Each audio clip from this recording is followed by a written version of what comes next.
사도행전 공부 28번째 시간, 사도행전 13장 13절부터 41절까지. 오늘은 좀 절수가 꽤 길죠. 사도 바울의 설교문이기 때문에 중간에 끊을 수가 없어서 오늘은 내용이 좀 본문의 말씀이 길지만 13절부터 41절까지의 말씀을 우리 한 목소리로 같이 읽겠습니다. 바울과 및 동행하는 사람들이 바로에서 배 타고 밤빌리아에 있는 버가에 이르니 요한은 그들에게서 떠나 예루살렘으로 돌아가고 그들은 버가에서 더 나아가 비시디아 안디옥에 이르러 안식일의 회당에 들어가 앉으니라. 율법과 선지자의 글을 읽은 후에 회당장들이 사람을 보내어 물어 이르되 형제들아, 만일 백성을 권할 말이 있거든 말하라 하니 바울이 일어나 손짓하며 말하되 이스라엘 사람들과 및 하나님을 경외하는 사람들아 들으라. 이 이스라엘 백성의 하나님이 우리 조상들을 택하시고 애국 땅에서 나그네 된 그 백성을 높여 큰 권능으로 인도하여 계사 광야에서 약 40년간 그들의 소행을 삼으시고 가나안 땅 7족속을 멸하사 그 땅을 기업으로 주시기까지 약 450년간이라. 그 위에 선지자 사무엘 때까지 사사를 주셨더니 그 후에 그들이 왕을 구하거늘 하나님이 베냐민 지파 사람 기스의 아들 사울을 40년간 주셨다가 패하시고 다윗을 왕으로 세우시고 증언하여 이르시되 내가 이새의 아들 다윗을 만나니 내 마음에 맞는 사람이라 내 뜻을 다 이루리라 하시더니 하나님이 약속하신 대로 이 사람의 후손에서 이스라엘을 위하여 구주를 세우셨으니 곧 예수라. 그가 오시기에 앞서 요한이 먼저 회개의 세례를 이스라엘 모든 백성에게 전파하니라. 요한이 그 달려갈 길을 마칠 때에 말하되 너희가 나를 누구로 생각하느냐? 나는 그리스도가 아니라 내 뒤에 오시는 이가 있으니 나는 그 발에 신발끈을 풀기도 감당하지 못하리라 하였으니 형제들아, 아브라함의 후손과 너희 중 하나님을 경외하는 사람들아, 이 구원의 말씀을 우리에게 보내셨거늘 예루살렘에 사는 자들과 그들 관리들이 예수와 및 안식일마다 외우는 바 선지자들의 말을 알지 못함으로 예수를 정죄하여 선지자들의 말을 응하게 하였도다. 죽일 죄를 하나도 찾지 못하였으나 빌라도에게 죽여달라 하였으니 성경의 글을 가리켜 기록한 말씀을 다 응하게 한 것이라. 후에 나무에서 내려다가 무덤에 두었으나 하나님이 죽은 자 가운데서 그를 살리신지라. 갈릴리로부터 예루살렘에 함께 올라간 사람들에게 여러 날 보이셨으니 그들이 이제 백성 앞에서 그의 증인이라. 우리도 조상들에게 주신 약속을 너희에게 전파하노니 곧 하나님이 예수를 일으키사 우리 자녀들에게 이 약속을 이루게 하셨다 하리라.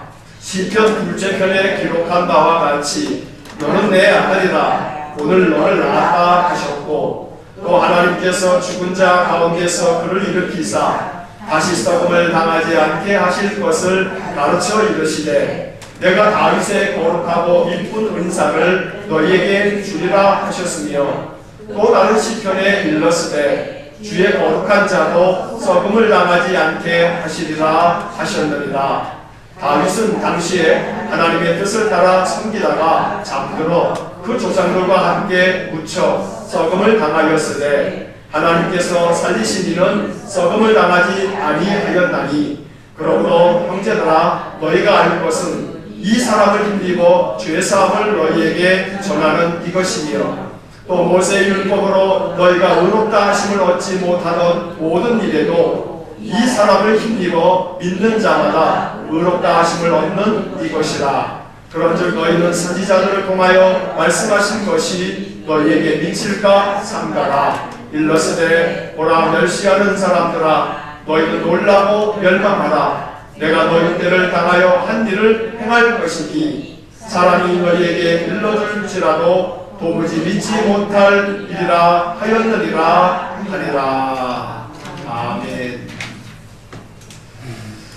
자, 오늘 긴 이 말씀의 내용들을 한번 살펴보겠습니다. 프린트물을 한번 보시고 기록된 부분들을 한번 읽어보겠습니다. 같이 한번 읽겠습니다. 바나바의 고향인 구브로에서의 첫 사역을 마치고 바울과 바나바는 밤빌리아에 있는 버가에 도착합니다.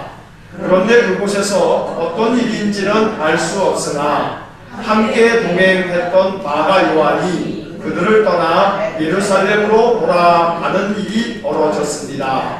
이 일로 말미암아 나중에 바울과 바나바는 2차 전도 여행을 준비할 때 마가 요한을 데리고 가는 문제를 놓고 크게 다투게 되고 결국 바울과 바나바는 갈라서게 됩니다. 버가에서 더 나아가 비시디아 지역의 안디옥에 이른 두 사람은 안식일에 회당에 들어가 회당장의 요청에 따라 설교를 하게 됩니다. 사도행전에 나오는 바울의 설교 중에 가장 길게 기록된 이 설교에서 바울은 출애굽에서부터 시작하여 예수 그리스도에 이르는 구약 성경의 핵심을 전하였습니다. 한마디로 요약하자면 하나님께서 약속대로 다윗의 후손에서 이스라엘을 구원할 구주를 세워주셨는데 그분이 바로 예수라는 것입니다.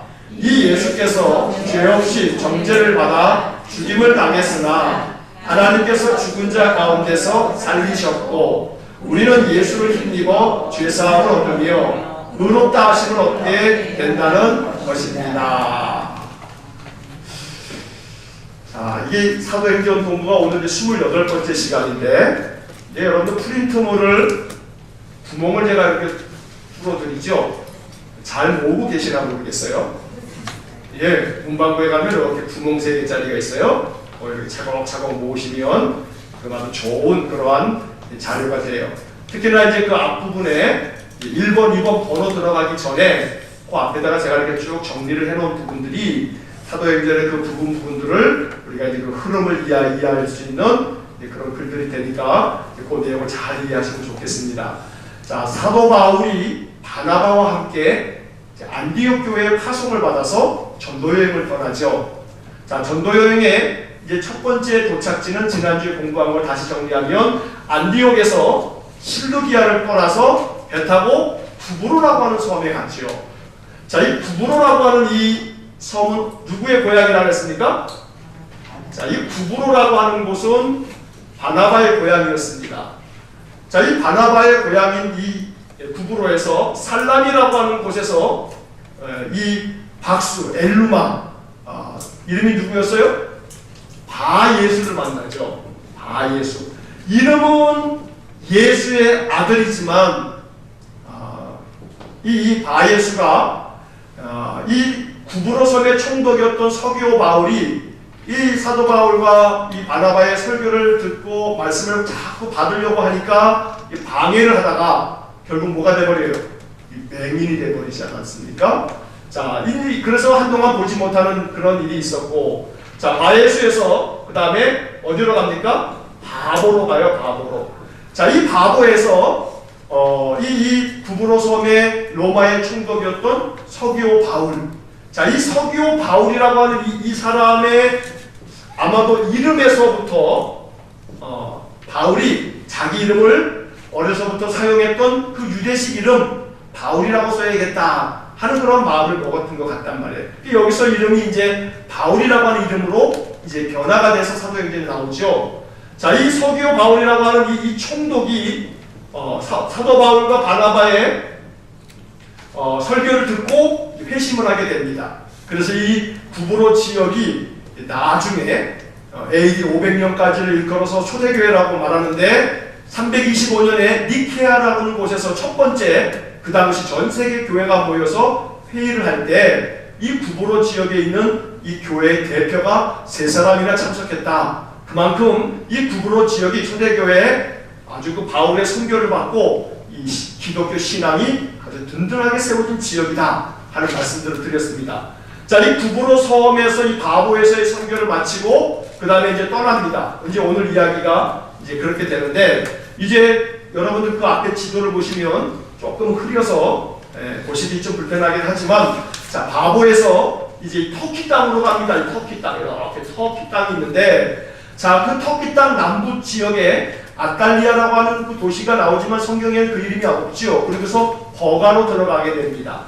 자, 이 버가라고 하는 이 도시에서 어떤 일이 벌어지게 되냐면, 마가 요한, 우리 13절의 말씀에 보면 요한이라고 되어 있습니다만, 그 사람의 또 다른 이름이 마가였어요. 그래서 12장을 읽을 때 마가 요한의 어머니 마리아의 집에 사람들이 모여 있다가 베드로가 감옥에 나왔을 때 그 집에서 사람들이 이 베드로인지 모르고 문 잠가두고서 그냥 베드로가 왔다 소란 폈던 이야기가 있었지 않습니까? 자, 그 집이 마가 요한의 어머니의 집인데, 이 마가 요한이 우리가 일반적으로 마가복음을 쓴 마가다라고 이렇게 이제 알려지고 있단 말이에요. 자, 이 마가 요한이 이 버가라고 하는 이 곳에서 함께 바나바와 바울과 함께 사역을 하다가 그만둬버리고 어디로 가냐 하면 예루살렘으로 돌아와 버립니다. 버가에서 뭐 배 타고 왔는지 모르겠지만 배 타고 왔겠죠. 뭐 쭉 와가지고 예루살렘으로 다시 되돌아갑니다. 자, 이 버가라고 하는 곳에서 예루살렘으로 이 요한이 되돌아가고 난 다음에 그 다음에 그들이 버가에서 어디로 가냐면 그 좀 더 위쪽에 있는 비시디아 안디오, 비시디아라고 하는 그런 지역에 경기도 고양시 뭐 이렇게 이해하시는데요. 안디옥이라고 하는, 여기 안디옥이 또 있어요. 여기 안디옥, 바로 바나바와 이 바울을 파송한 교회, 이게 안디옥인데 이름이 똑같아요. 자, 그래서 이걸 비시디아 안디옥 이렇게 붙인단 말이에요. 자, 비시디아 안디옥에 가서 거기서 안식일날 회당에서 설교를 하게 됩니다. 자, 이제 여기까지 이야기예요.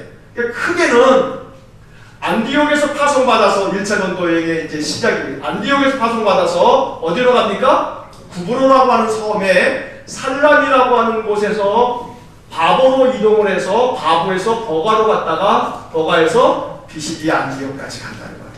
자, 다시 한번 안디옥에서 어디로 갑니까? 살라미로 가고, 살라미에서 이 바예수 얘기 생각하면 됩니다. 살라미에서 어디로 갑니까? 바보로 갑니다. 바보에서는 서기와 바울이라고 하는 총독 이야기가 나오고요.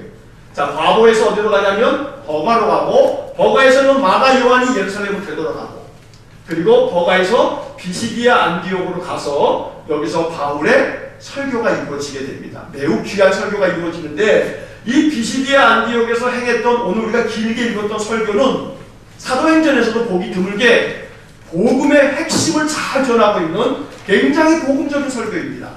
그래서 오늘 우리가 지금 공부하는 이 내용을 우리가 잘 알아야 됩니다. 이게 기독교 복음의 정수라고 말할 수 있는 매우 중요한 그러한 이 설교가 되기 때문에 그렇습니다. 자, 이제 그런데 그 내용을 한번 이제 살펴보시면 1번 질문을 이제 보시면, 자, 1번 질문. 바울과 바나바의 선교 사역 초기에 사역팀 안에 갈등이 빚어졌습니다. 함께 동행했던 마가 요한이 혼자서 예루살렘으로 돌아간 것입니다. 이 일로 인해 나중에 2차 전도 여행을 준비할 때 바울과 바나바는 크게 다투었고 결국 두 사람이 결별하는 일까지 벌어졌습니다. 이 사건이 우리에게 주는 교훈은 무엇일까요? 자, 사도행전 15장으로 잠깐 넘어가 보겠습니다. 사도행전 15장 37절에서 40절입니다. 자, 37절부터 40절까지를 한번 다 같이 한번 읽어보겠습니다. 바나바는 마가라 하는 요한도 데리고 가고자 하나 바울은 밤빌리아에서 자기들을 떠나 함께 일하러 가지 아니한 자를 데리고 가는 것이 옳지 않다 하여 서로 심히 다투어 피차 갈라서니 바나바는 마가를 데리고 배 타고 구브로로 가고 바울은 신라를 선택하기에 형제들에게 주의 은혜를 부탁함을 받고 떠나. 자, 여기에 보게 되면 39절의 말씀을 보세요. 서로 심히 다투어 피차 갈라서니. 여기서 서로가 누구냐면 바나바와 바울이에요. 바나바와 바울이 서로 아주 대판 싸운 거예요. 여기 보세요. 심히 다투어. 북박정을 안 했나 몰라. 이런 하면서 그냥 주먹을 안 날라갔는지 모르겠지만 최소한 이 발길질 주먹질은 안 했을지 몰라도 서로 심히 다투었다라고 하는 것을 보면 목소리가 커진 거야, 안 커진 거예요? 얼마나 커졌겠어요? 무슨 문제 때문에 다퉜냐면 이 마가 요한을 두 번째 전도 여행할 때 데리고 가느냐 마느냐. 바울은 데려가지 말자. 왜냐하면 야 그놈 말이야 밤빌리아 그 버가에서 우리를 내버려 두고 그놈은 다시 예루살렘으로 간 놈이야. 뭐에 그놈을 또 데려가? 하고서 바울은 이 마가 요한을 데려가지 말자. 그랬더니 바나바는 에이 꼭 그렇게까지 할 거 있어. 그래도 마가 요한 하나 더 데려가면 뭐 이제 그때는 젊어서 그랬고 또 몇 년 지났으니 이제 마가 요한도 또 한 1년 지나는 동안에 철이 들었을 거요. 같이 데려갑시다. 내가 이번에 와서 돌아보니까 만나보니까 마가 요한이 또 그때 같지 않던데 뭐 같이 갑시다. 그때 바울은 안 돼요. 그놈이 도대체 말이야 정신이 있는 놈이요. 거기까지 가가지고 우리를 등지고 지 혼자 편하자고 도망가고 말이야. 그래가지고 이걸 가지고 바나바와 바울이 대판 싸운 거예요. 나쁜 놈이죠. 바나바와 그렇게 어떻게 그냥 다투고서 그냥 가냔 말이에요. 자 그러면 마가 요한이 왜 바나바와 바울을 두고 예루살렘으로 갔을까? 그냥 알 길이 없어요. 두 가지를 상상해 볼 수 있어요. 자 하나는 힘들어서 말 그대로 아이고 집 떠나면 개고생이라 하더니 내가 왜 괜히 지금 어머니 집에서 그냥 어머니 해준 밥 먹고 말리지 뭐이 내가 뻗쳤다고 이 전역반들을 내가 쫓아나왔을까. 아마 배멀미도 얼마나 했겠어요. 여기서 여기까지 왔다가 또 갔다가. 예? 그 배멀미에서부터 시작해가지고 아주 센 고생이죠. 그러니까 힘들어서 갔을지 모르고. 자 마가 요한 자신이 육체적으로 뿐만 아니라 정신적으로 힘들어서 그럴 수도 있고 또 하나의 가능성은 뭐가 있냐면 이 두 어르신들 모시고 다니면서 지친 거예요. 왜냐하면 바울하고 바나바하고 성격이 달라. 이 성격이 달라. 나중에 지금 좀 아까 우리가 봤던 15장에서의 이 이야기를 봐서 알듯이 둘이 지금 대판 싸우고 있죠. 15장에서. 자, 이 대판 싸우는 게 딴 때는 안 싸웠겠어요? 마가 요한 데리고 가는 문제가 이게 심각한 문제이기 때문에 요거 하나 가지고 싸웠겠어요? 서로 뭔가 살아가는 삶의 방식이 달라요. 쉽게 얘기하면 스타일이라고요. 스타일. 예전에 우리가 피플 퍼즐 세미나 하면서 기억을 하시려나 모르겠지만 여러 해 전에 공부했는데 자 거기서 스타일에 대한 공부를 할 때 이 바울은 어떤 스타일이냐면 이 사람은 일 중심이에요. 일 중심. 일 중심이야. 자 바나바는 뭐냐면은 사람 중심이에요. 사람 중심. 그러니까 어느 면에서 바울은 말이에요. 피플 퍼즐 세미나의 그 유형으로 따지자면 주도형이에요. 매우 강력한 주도형이야. 반면에 바나바는 매우 심한 안정형이에요. 그러니까 이 바울은 아니 우리가 지금 이렇게 복음을 이 이방의 땅에 전하기 위해서 이렇게 선교까지 나왔는데 그놈이 어떻게 그렇게 등지고 가버릴 수 있어? 힘들어도 견디고 참고 이래야지. 그러니까 힘든 것 때문에 물론 그럴 수도 있지만 내심 이 마가 요한의 마음속에서는 일 중심인 바울과 사람 중심, 관계 중심인 바나바 사이에서 바나바라는 말의 이름 자체가 위로자, 위로하는 격려자 이런 뜻이었으니까 그 바나바와 바울 사이에서 껌껌이 이렇게 긴 여행을 하다 보면 성격 차이가 드러나겠어요? 안 드러나겠어요? 드러날 거예요. 드러날 거예요.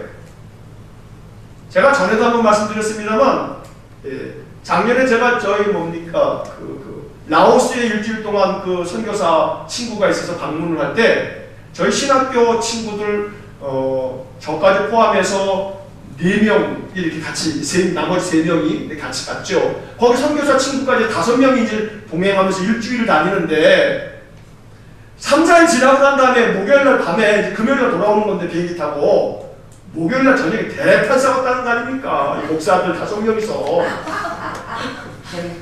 목사 5명이 대판 싸웠다는 거 아니에요. 근데 그 선교사가, 제가 보니까 대체로 선교사는 이 바울덤이에요. 그러지 않으면 선교를 하기가 어려워. 이게 일 중심이 아닌 선교가 되겠습니까, 이게? 제가 선교사 나가봐요. 이거 참 곤란할 거예요, 이게. 하나님 하나님의 성격을 아셔서, 그 모양대로 쓰는데, 이 선교사가 매우 일 중심인 사람이에요.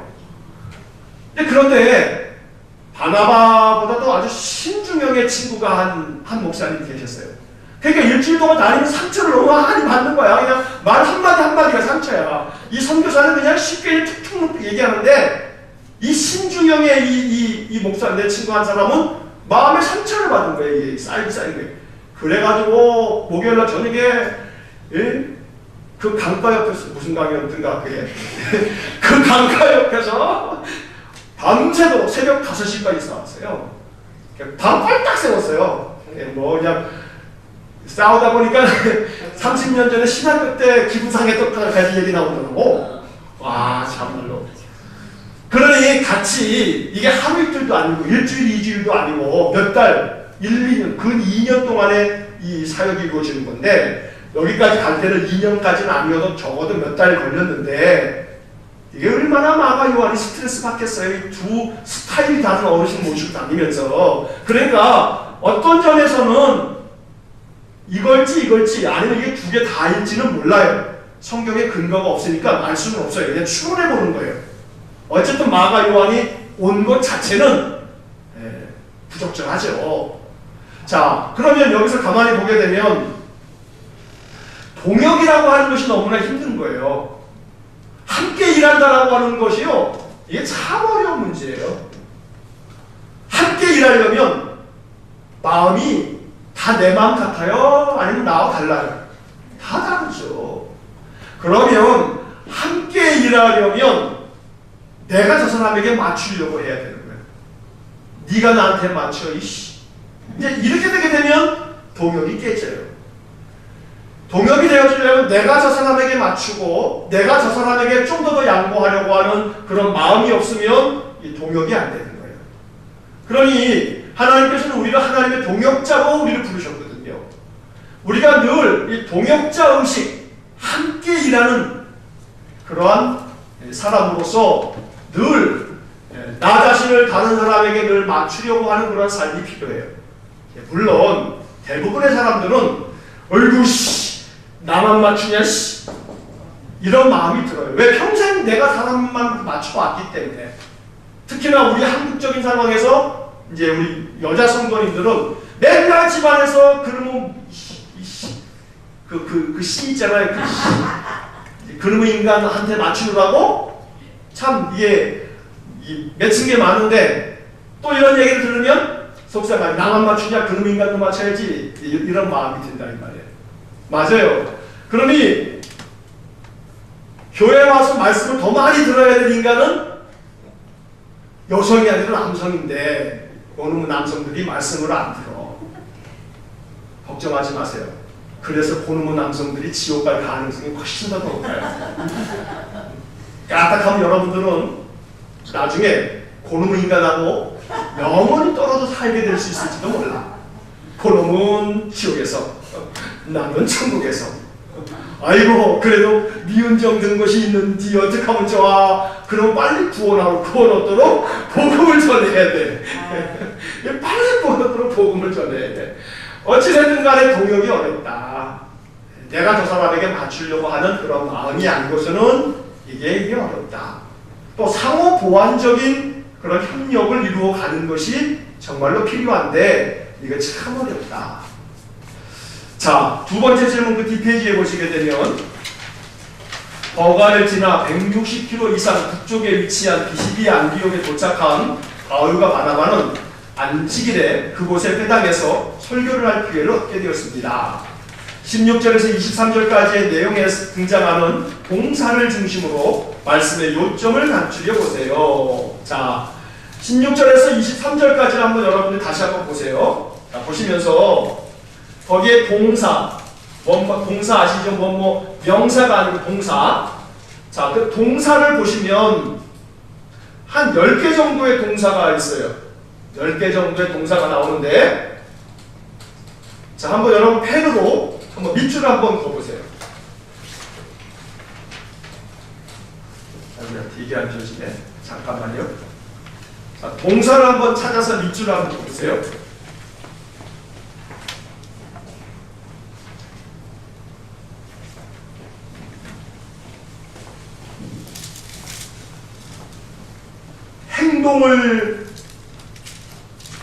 행동을 묘사하는 그런 단어들을 찾으시는 거예요.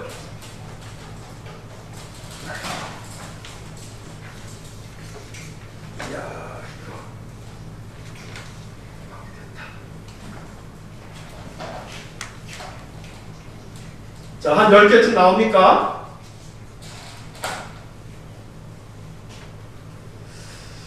자, 한번 17절부터 한번 보시겠습니다. 17절에 13장 17절입니다. 17절을 보시면 이 이스라엘 백성의 하나님이 우리 조상들을 어떻게 해요? 첫째, 택하시고구나. 택하셨어요. 자, 그 다음에 애굽 땅에서 나그네 된 그 백성을 높여 큰 권능으로 인도하여 내사. 자, 조상들 중에서 아브라함을 택하셨단 말이에요. 이게 지금 구약 성경을 사도 바울이 설교를 통해서 요약하고 있는 거예요, 지금. 그래서 이 내용을 잘 보면 구약 성경의 아주 가장 중요한 핵심을 요약하고 있어요. 아브라함과 그 족장들을 택하셨다는 거예요. 그리고 애굽에서 인도하셨다는 거예요. 출애굽의 얘기를 하고 있는 거죠. 인도해 내셨어요. 자, 그 다음에 18절을 보게 되면 광야에서 약 40년간 그들의 소행을 어떻게 하셨어요? 참으시고. 자, 이 참으신 것은 민수기를 얘기하는 거죠. 얼마나 민수기에서 이스라엘 백성들이 원망하고 불평합니까? 하나님 어떻게 하셨어요? 참으셨단 말이에요. 참으셨어요. 자, 19절의 말씀을 보시면 가나안 땅 7 족속을 어떻게 했어요? 멸하사. 자, 이건 여호수아서를 얘기하고 있는 거예요. 가나안의 7 족속을 다 멸하가지고 쫓아내버리는 그 이야기가 여호수아서의 이야기란 말이에요. 그들을 가나안 족속들을 다 멸하셔가지고 그 땅을 기업으로 어떻게 하시기까지? 주시기까지 주셨다 이 말이에요. 그 땅을 주셨어요. 멸하시고 그 땅을 주신 거, 이건 여호수아서를 얘기하는 거예요. 여호수아서. 자, 그렇게 주시기까지 몇 년 걸렸다고요? 450년 가니라. 그 400년 동안에 애굽에서 살았고 40년 동안에 광야를 관왕했으니까 거의 440년, 근 450년 정도가 된다 이 말이에요. 자, 그리고 난 다음에 사사시대가 여호수아가 지나면 사사기가 들어가죠. 그래서 20절에 보면 그 후에 선지자 사무엘 때까지 사사를 주셨더니, 사사를 주셨다, 이건 사사기를 얘기하는 거예요. 사사기. 그래서 마지막 사사가 사무엘이란 말이에요. 삼손이 마지막 사사인데 그 다음에 삼손 사사기가 넘어서 룻기 지난 다음에 사무엘상이 시작되면서 이 사무엘도 사사라고 하는 명칭을 얻게 되죠. 자, 사무엘 때까지 이렇게 사사를 주셨더니 21절, 그 후에 그들이 왕을 구하거늘 하나님이 베냐민 지파 사람 기스의 아들 사울을 40년간 주셨다가, 자, 이 기스의 아들 사울이 이스라엘 사람들이 왕을 달라 하니까 하나님께서 40년간 주셨어요. 40년간 사울이 왕으로 통치하다가 결국은 사울이 죽임을 당하죠. 블레셋과의 전쟁에서. 그래서 이 40년간 주셨다라고 하는 이 이야기가 사무엘상의 이야기란 말이에요. 사무엘상 이야기가 나오게 되죠. 자, 그리고 22절에 보게 되면 어떻게 하셨어요? 패하시고. 자, 주셨다가 어떻게 하셨어요? 주셨다가 패하시고, 그리고 다윗을 왕으로 세우시고, 다윗을 왕으로 세우시고 증언하여 이르시되 내가 이새의 아들 다윗을 만나니 내 마음에 맞는 사람이라 내 뜻을 다 이루리라 하시더니 23절 하나님이 약속하신 대로 이 사람의 후손에서 이스라엘을 위하여 구주를 세우셨으니 바로 그분이 누구예요? 곧 예수라. 자, 이 예수님까지 이르는 이야기가 이렇게 해서 다 끝났어요. 자, 그러면 여기서부터 여기까지 10가지가 10가지. 자, 이 10개의 동사로 구약 성경 전체를 사도 바울이 이렇게 아주 예수까지 창세기 아브라함서부터 예수님까지 이야기를 이렇게 싹 정리를 하신 거예요. 자, 이제 화면, 이제 앞에 칠판 한번 보세요. 자, 택하셨어요. 누구를 택하셨어요? 아브라함을 택하셨어요. 그래서 아브라함, 이삭, 야곱, 요셉 이 족장들을 택하셨어요. 창세기 인도하여 내셨어요. 애굽에서 출애굽기 400년 동안의 종살이 하다가 자, 그럼 참으셨어요. 40년 동안 광야 생활하는 동안에 이 민수기에서 이스라엘 백성들은 맨날 원망하고 불평하고 하나님 계속 참으시는 거죠. 그리고 난 다음에 이제 광야 생활을 끝나고 여호수아를 중심으로 해서 이제 가나안 땅에 들어가죠. 가나안의 7 족속을 다 멸하셨어요. 여호수아서. 그리고 그 가나안 땅을 주시기까지 했어요. 이게 다 여호수아서의 이야기. 여호수아서가 끝나고 난 다음에 이제 사사시대가 들어서면서 그 사사시대를 이 사무엘 때까지 사사들을 주셨단 말이에요. 자, 사사들을 주셨는데 이스라엘 사람들이 우리에게도 왕을 달라. 그래서 하나님이 사울을 왕으로 주셨어요. 그런데 이 사울이 40년 만에 하나님에 대하여 하나님에게서 떠나버리고 다윗 자꾸 죽이려 하고 못된 짓을 하고 그러니까 하나님이 그를 패하시고 다윗을 왕으로 세우셨어요. 그리고 이 다윗의 후손으로 하여금 하나님께서 구주를 세우셨는데 그분이 바로 예수 그리스도라. 자, 그러면 다윗 왕에서부터 이스라엘 남유다에 20명의 왕이 있었는데 그건 다 생략. 중요한 것은 다윗의 후손 예수 그리스도를 메시아로 세우셨다. 이 얘기가 구약 성경의 핵심인 거예요. 자, 여기에 보면 뭐가 세 번 들어가냐면 주시기까지 주셨더니 주셨다가 결국은 하나님은 계속 주시는데 결국은 요놈의 인간들은 하나님의 마음에 흡족하지 않으므로 하나님이 그들을 패하셔버렸습니다. 사울을 패하셨다라고 하는 이 이야기 속에 패하는 것으로 끝나는 게 아니라 다시금 어떻게 해요? 세우시고 세우셨어요. 하나님의 궁극적 목적은 세우는 데 있어요. 세우는 데. 우리를 패하시는 데 목적이 있는 게 아니라 우리를 온전하게 세우시는 게 하나님의 궁극적 목적이에요. 예수 그리스도를 구주로 세우셔서 우리에게 생명의 복음을 허락해 주셨다. 이게 이제 사도 바울의 이 구약 성경을 유대인들이기 때문에 이 회당에서 구약의 모든 이야기를 알고 있는 이들에게 이 10가지의 동사를 사용해 가면서 예수 그리스도를 이제 말하고 있는 거죠. 자, 이게 말씀의 요점입니다. 세 번째 질문 한번 보시면 바울의 설교의 전반부는 하나님께서 이스라엘을 위하여 세우신 구주는 다윗의 후손이라는 것입니다. 여기서 바울은 다윗에 대해 말하면서 하나님께서 그를 어떻게 생각하였다고 했나요? 자, 22절 한번 다시 한번 다 같이 한번 읽어보겠습니다. 패하시고 다윗을 왕으로 세우시고 증언하여 이르시되 내가 이새의 아들 다윗을 만나니 내 마음에 맞는 사람이라 내 뜻을 다 이루리라 하시더니. 자, 다윗에 대해서 바울은 시편의 말씀을 인용을 하면서 이렇게 얘기를 하죠. 내 마음에 맞는 사람이라. 누가 했다는 얘기예요? 이게 하나님이 말씀하셨다는 거예요. 하나님께서 말씀하시기를 다윗은 내 마음에 맞는 사람이다. 자, 여러분 살다 보면 뭐 친구들도 있고 또 혹은 뭐 예전에 이제 직장 생활 하시고 그러면 직장의 동료도 있고 뭐 많은 사람들이 있는데 교회에서도 마찬가지고요. 또 뭐 가족들 간에도 뭐 마찬가지죠. 자, 내 마음에 맞는 사람이 있는 반면에 내 마음에 안 맞는 사람이 있죠. 그죠? 자, 내 마음에 맞는 사람을 보면 마음이 기뻐요, 안 기뻐요? 기쁘죠. 마음에 안 맞는 사람 보면요, 기쁘지 않아요. 짜증난단 말이에요. 자, 그런데 다윗은 하나님의 마음에 맞는 사람이에요? 안 맞는 사람이에요? 맞는 사람이에요. 하나님이 하신 말씀이에요. 다윗은 내 마음에 맞는 사람이다. 이것처럼 좋은 말이 어디 있어요? 이거 짜증나. 나는 네가 마음에 안 들어. 이거 진짜. 그래도 예수를 믿는다고 나오냐? 이거야 하면서 주님이 어이구 짜증나는 인간아. 이러면 어떡하겠어요? 이거 참 안타까운 일이에요. 그러면 그죠? 하나님 딱 보시고 내 마음에 맞는 아무개 권사야. 내 마음에 맞는 아무개 집사야. 나는 너가 너무나 마음에 들어. 내 마음에 탁 맞아 너는.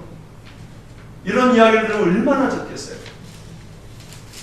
뭐 옆 사람에게 한번 우리 뭐 하나님께는 들을지 못 들을지는 아직 잘 모르겠습니다만 한번 옆 사람 그 뒤에 있는 사람에게 너는 내 마음에 맞는 사람이야 하고 한번 얘기 한번 해봅시다. 시작. 하나님의 목소리로 시작. 너는 내 마음에 맞는 사람이야. 하나님이 말씀하시는 거예요. 이렇게 하나님이 너는 내 마음에 맞는 사람이야. 얼마나 좋아요 이게. 우리들의 신앙의 모습이 하나님의 마음에 맞았으면 좋겠어요. 하나님 보시면서 너는 진짜 어떻게 이렇게 내 마음을 잘 아니? 내 마음에 정말 잘 맞아. 이러한 칭찬을 들을 수 있다면. 그러니까 어렵죠? 맞아요. 어렵긴 해요. 어렵긴 해요. 근데 어떻게 하겠어요? 이 어려워도 주님 마음에 맞는 삶을 살아가려고 이제 우리가 이제 애써야겠죠. 노력해야겠죠. 아마도 이제 이러긴 할 거예요. 하나님이 이제 복음은 이런 거예요. 복음은 어려운데 우리가 암만 애쓴다고 해서 하나님 마음에 진짜 얼마큼 받겠어요, 우리가. 그죠? 근데 하나님은 항상 우리들을 어떻게 여기실 거냐면, 그래, 그럼에도 불구하고 난 널 사랑해. 그러실 거예요. 자식이 여러 명 있다 보면 어떤 자식은 참 마음에 맞지만 어떤 자식은 진짜 어이구 저걸 진짜 그냥 이러고 싶지만 그럼에도 불구하고 그 자식도 내 자식인데 그냥 우리 말에 어르신들이 전해전 대로 우리의 속담이 그러잖아요. 10손가락이 있는데 깨물어서 안 아픈 손가락이 있어요, 없어요? 안 아픈 손가락이 없어. 그만큼 어느 자식 하나 그저 부모의 마음속에 어느 자식이나 다 그저 마음에 안 맞을 수도 있지만 그럼에도 불구하고 부모로서 그 자식을 아끼고 사랑하는 것처럼 우리가 하나님 앞에서 참 마음에 안 맞는 그러한 행동을 많이 하고 하나님 마음에 정말 맞지 않겠지만 그럼에도 불구하고 하나님이 우리를 자녀로 삼아주시고 아까 말한 것처럼 길이 참으시고 또 인도해 주시고 또 우리를 이미 택하여 주셨고 이러고 있기 때문에 또 여러 가지 뭐 주시고 계속 주시면서 우리를 세우시려고 하시기 때문에 우리가 이렇게 지금까지 있는 거겠죠. 그렇기 때문에 우리는 감사의 마음으로 어떻게 하면 하나님 마음에 맞을까? 주님이 마음에 맞는 삶을 살아가기 위해서 더 우리가 애써야 되겠습니다. 자, 그런데 그 다음에 이제 이어지는 말씀이 내 마음에 맞는 사람이라. 그다음에 뭐라 그러냐면 내 뜻을 다 이루리다.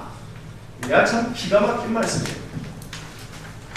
하나님께서 내 뜻을 다 이루리라. 누구에게요? 다윗에게.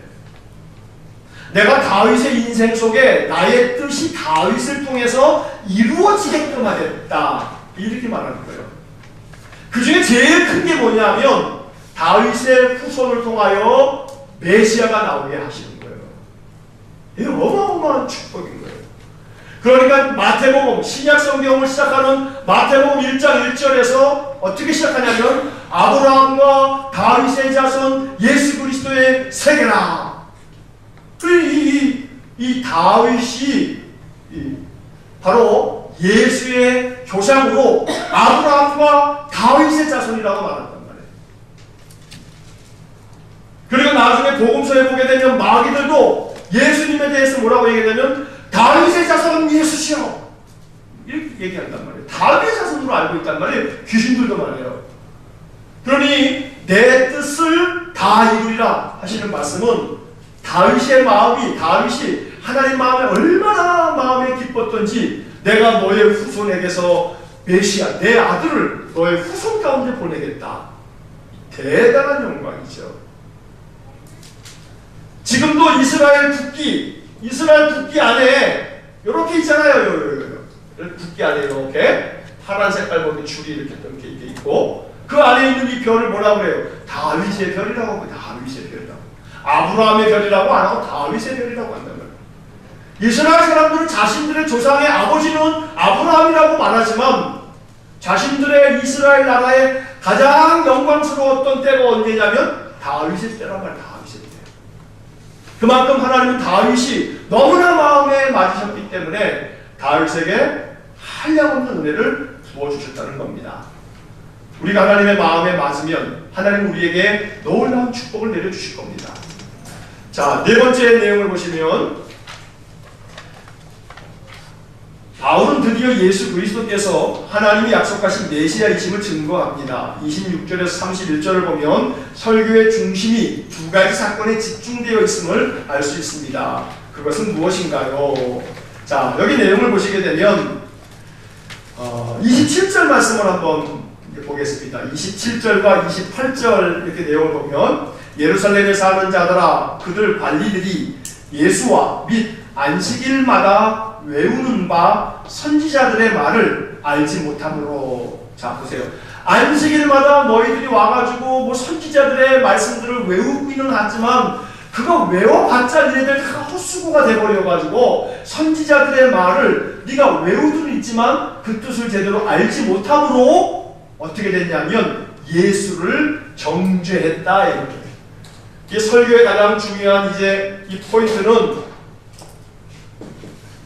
너희들이 예수를 어떻게 했다고요? 정죄했다. 죄를 정해버렸다는 거예요. 죄를 묻고 죄가 없으신 분인데도 불구하고 28절에 보면, 죽일 죄를 하나도 찾지 못하였으나 빌라도에게 죽여달라 하였으니, 예수님을 정죄하고 이 예수가 죄가 있습니다 그러더니 찾아봤더니 죽일 죄는 아니었는데 뭐 해달라고요? 죽여달라. 저 예수를 십자가에 못 박으시오. 죽여달라 라고 니네들이 그렇게 말했다. 이게 첫 번째 설교의 포인트예요. 그래가지고 결국은 예수님 어떻게 된 거예요? 죽임을 당했다 이거예요. 죽임을 당했다. 자, 이렇게 죽임을 당했는데 두 번째 설교의 요점은 뭐냐면 30절의 말씀을 한번 다 같이 읽어보겠습니다. 하나님이 죽은 자 가운데서 그를 살리신지라. 누가요? 하나님이 어디서요? 죽은 자 가운데서 그를 어떻게 하셨어요? 살리신지라. 하나님이 죽은 자 가운데서 그를 살리신지라. 예수를 정죄하고 죽여달라 해서 결국은 예수님이 죽임당했는데 하나님께서 죽은 자 가운데서 그 예수를 살리셨다. 이게 바울 설교의 가장 중요한 두 가지 사건이에요. 이게 설교의 복음의 핵심이기도 하고요. 자, 다섯 번째 질문을 보시면, 바울은 유대인들에게 하나님께서 그들 조상들에게 주신 약속을 들려줌으로써 예수님께서 썩음을 당하지 않는 그리스도임을 전하였습니다. 32절에서 37절의 설교 내용을 두 가지로 요약해 보세요 라고 되어 있어요. 자, 33절의 말씀을 한번 보시면, 곧 하나님이 예수를 일으키사 우리 자녀들에게 이 약속을 이루게 하셨다 합니다. 그러면서 시편 말씀이 나옵니다만, 자, 첫 번째로는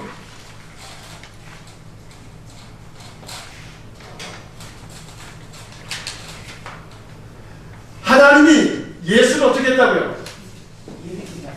예, 하나님이 예수를 일으키셨다. 자, 그 다음에 나오는 34절을 보세요. 34절도 보시면, 또 하나님께서 죽은 자 가운데서 그를 일으키사. 그러니까 바울의 이 32절에서 37절까지의 설교 내용은요, 첫째는 하나님이 죽은 자 가운데서 예수를 어떻게 하셨다고요? 일으키셨다. 부활하게 되셨다는 얘기죠. 자, 두 번째로는 하나님께서 이 예수 그리스도를 살리셨는데 하나님께서 살리신 그분은 썩음을 당하지 않는다. 37절 한번 보시겠습니다.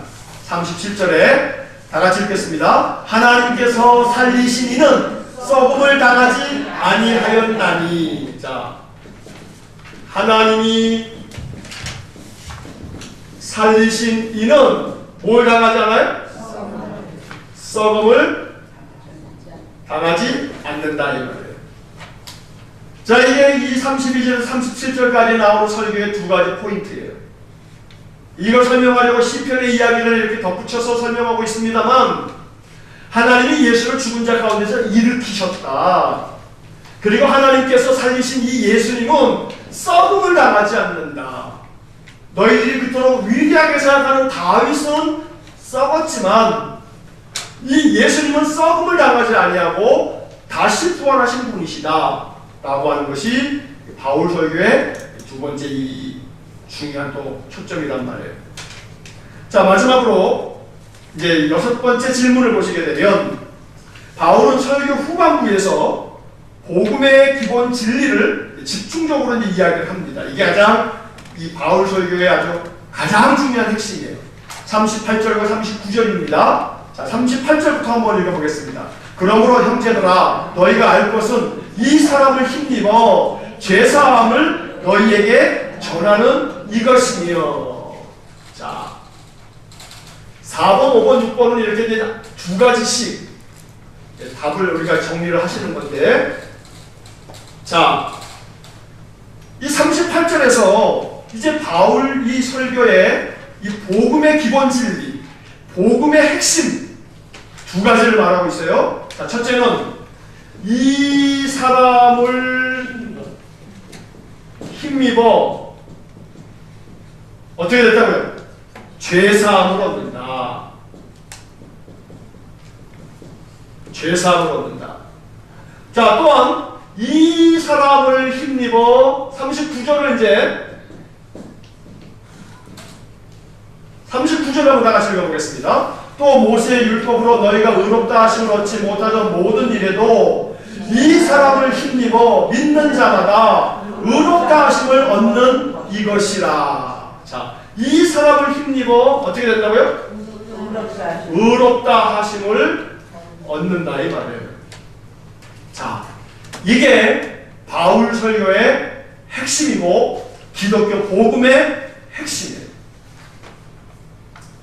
자, 다시 정리하면 지금 아까 우리 4번 질문에서 26절에서 31절까지는 설교의 두 가지 사건을 얘기하죠. 예수를 너희가 정죄하고 죽일 죄가 하나도 없었음에도 불구하고 죽여달라고 함으로 예수를 죽였지만 하나님께서 죽은 자 가운데서 그를 살리셨다. 이 두 가지 사건. 32절에서 37절의 말씀에서는 하나님께서 예수를 죽은 자 가운데서 일으키셨다. 그리고 하나님이 살리신 이분은 썩음을 당하지 않는다. 그리고 38절과 39절에서 기독교의 복음의 핵심 진리 두 가지. 이 사람으로 말미암아 하나님이 죽은 자 가운데서 다시 살리시고 일으켜 세우신 이 사람, 누구예요? 이 사람이 예수님. 이 사람을 힘입어서 우리가 어떻게 된다고요? 죄사함을 얻고 또 어떻게 돼요? 의롭다 하심을 얻게 된다. 바로 이 바울 설교에 바울이 곳곳에 다니면서 복음을 전하면서 전한 핵심이 여기에 있는 거예요. 기독교의 복음의 핵심 진리.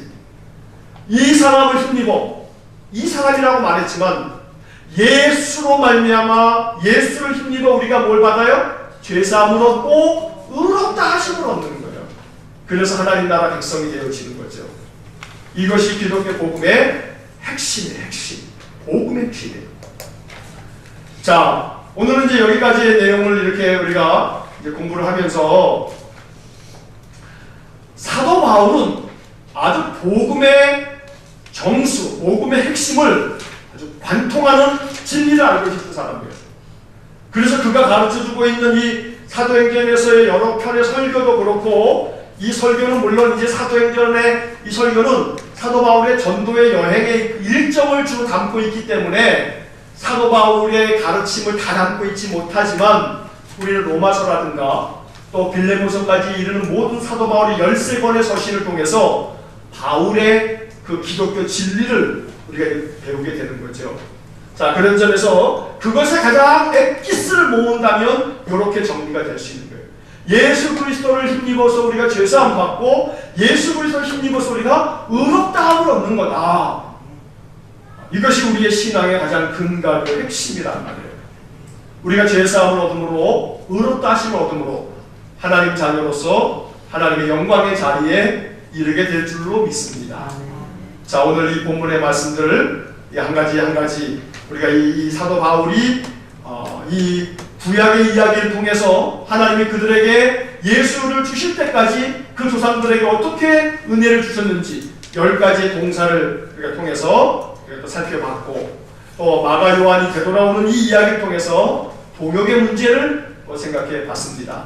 오늘 이 말씀들을 통해서 무엇보다도 예수 그리스도를 힘입어 죄사함을 얻는 것이고 의롭다 하심을 얻는다 라고 하는 이 말씀을 통해서 우리의 신앙의 가장 근간, 뿌리가 되는 것들을 잘 정리할 수 있게 되기를 간절히 축원합니다.